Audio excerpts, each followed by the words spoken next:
Alrighty, so here we are in the car, and let's see who our first staff member is as we kick off Chaplain with Teachers in Cars Getting Coffee. Here he comes. Afternoon, Rev Tubman. Hey Mr McKendrick. How you Welcome going? to the car. Social distancing. Social distancing. Welcome. Good to have you here. We're going to Thank take you for off on having our me. journey. Now, just before we get going though, I have noticed we are sitting pretty close together. It's quite hard to do a social And bump. social in that distancing, situation. this is not a good sign. So what I actually did is went to the maths department down in BBC, and I borrowed one of their 1 meter rulers. Just going to test to see if we are being legal here. No, I think you're going to have to jump in the back seat, and we're going to go from there. Let's try this again. Let's try this again. Yeah, let's try it again. There we go, nice. Much further away. So we can go for a drive, we're going to have a chat, and you're actually going to direct me to one of the local cafes. Let's do it. These are crazy times. Although, just because we're isolating doesn't mean we need to miss out on chapel. So I'm bringing chapel to you. Each week I'll go for a drive with a staff member. We'll talk life, faith, social isolation, and everything in between. Welcome to Chaplain with Teachers in Cars Getting Coffee.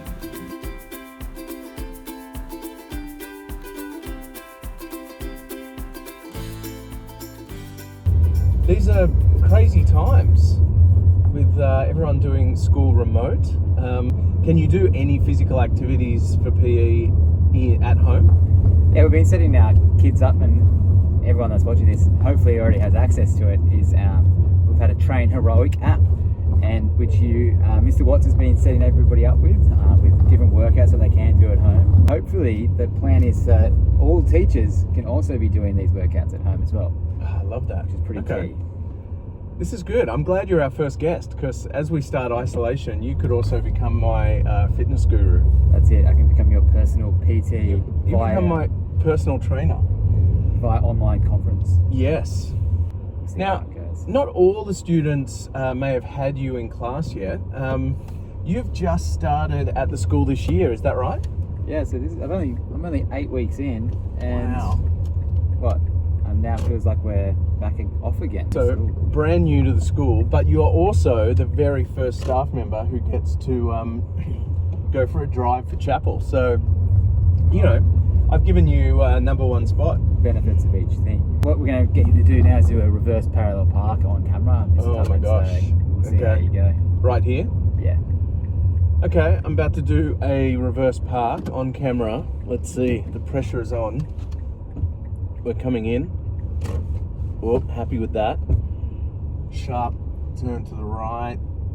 I've got a Mercedes in front of me and a Jeep behind me. So But he's this is nailed it. high pressure. Nailed it. Nailed it. We're in our spot, and we're going to go grab a coffee.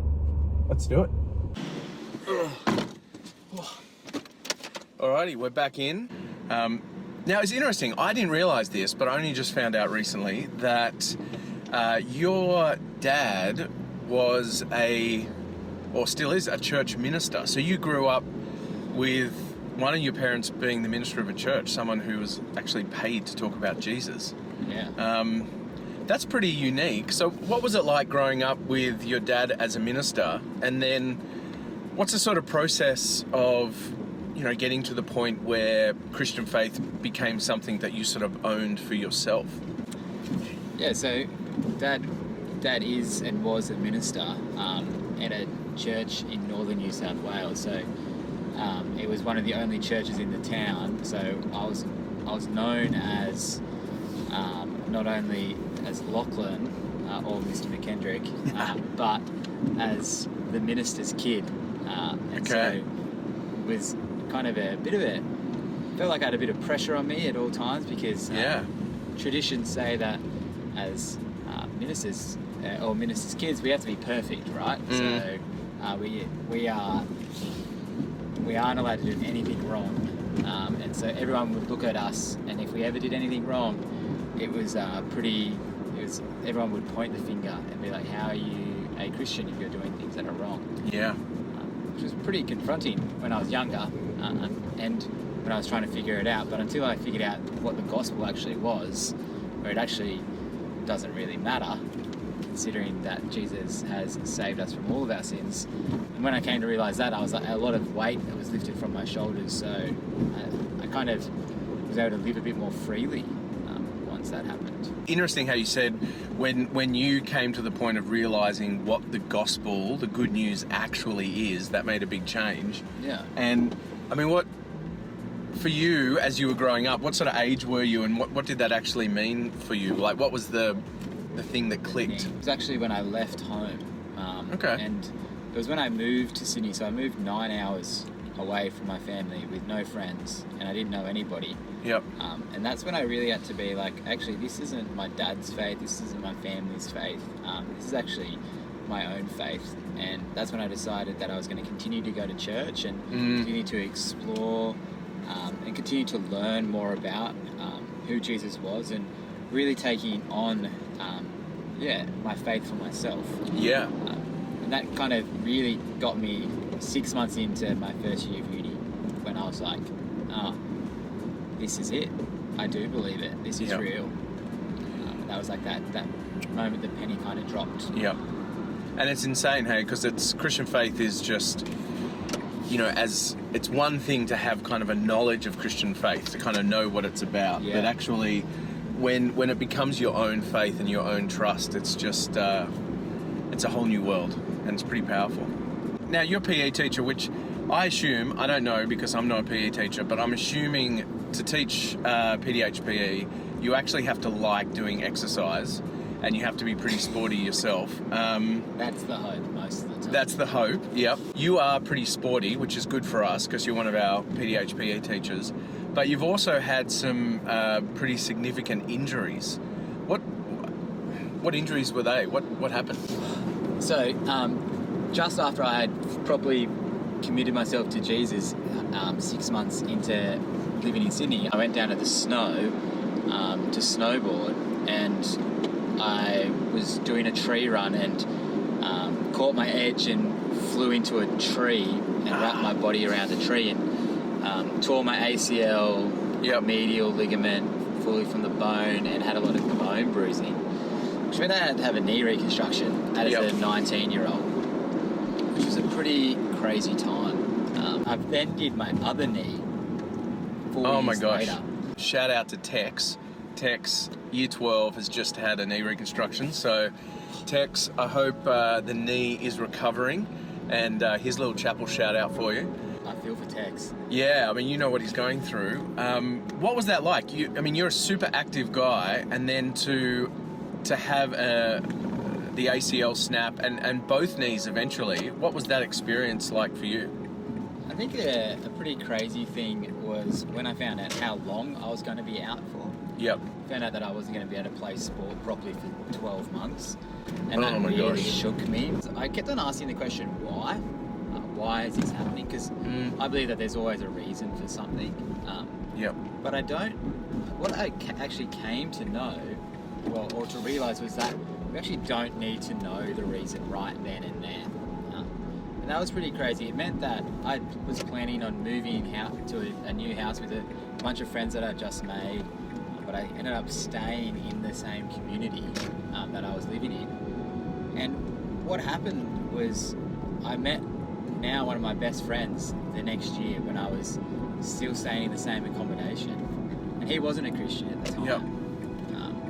I met him on his first day living there, and we started chatting and we became really good friends. And 9 months later down the track, he became a Christian. And No way. I don't think, I don't know, but this is my thoughts, is that I don't reckon he would have heard of the gospel as clearly if I probably wasn't there. And I think it took me another year to realise, this could have been one of the reasons why I had this knee reconstruction. Yeah. To bring more people to know Jesus, which, like, sometimes that sucks that that's had to happen, but in the long run, I'm pretty happy about it, actually. So yeah, it's amazing how you're saying that in the moment when things happen to us that are really bad, we often want to know exactly why it's happening. I ask that question every day. Yeah, and the truth is sometimes we're just not going to know. And and God's not going to tell us straight out. But then actually, as you trace your story, you can see how God used even that horrific injury to actually do good things. Now, it's often true as well that, Christians like to read the Bible a fair bit. Often different Christians will have a couple of different verses that for some reason is a real standout Bible passage for them. So, is that true for you? Is there a particular verse or passage in the Bible that holds a lot of meaning for you?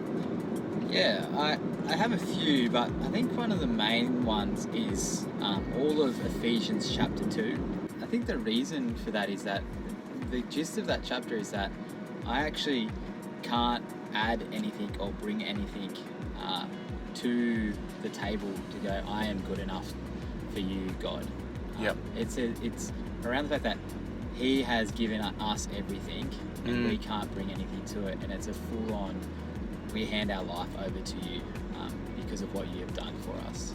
And every time I read that chapter, I'm just like, I always try and say, oh God, look at this, look at what I'm doing here, look what I'm doing here. Like, these are all these additional things that I'm doing for you.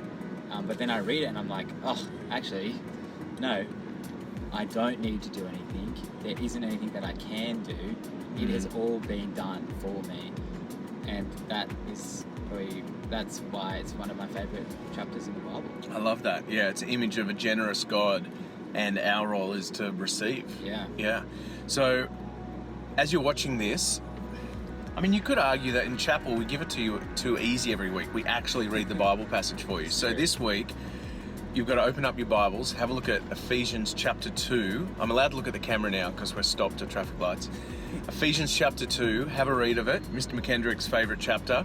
If you don't have a Bible at home, BibleGateway.com, jump on, put in Ephesians chapter 2, and you can have a read for yourself. Come and chat to us about it.